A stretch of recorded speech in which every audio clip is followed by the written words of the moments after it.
Simulasi swamedikasi demam dan batuk pada dewasa.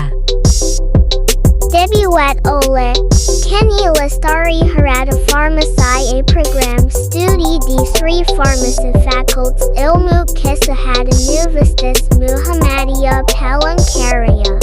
Selamat menyaksikan dan semoga bermanfaat. Permisi, selamat siang Mbak. Saya mau beli obat.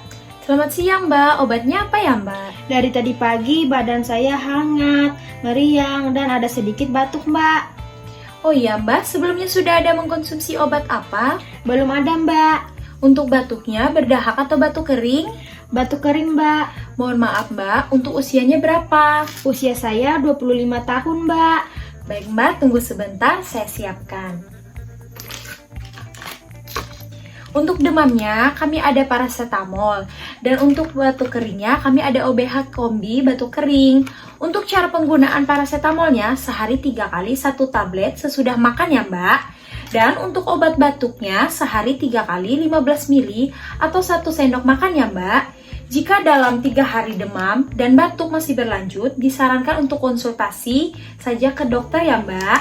Baik Mbak, terima kasih. Sama-sama Mbak, ini obatnya, semoga lekas sembuh, sehat selalu. Thanks for watching.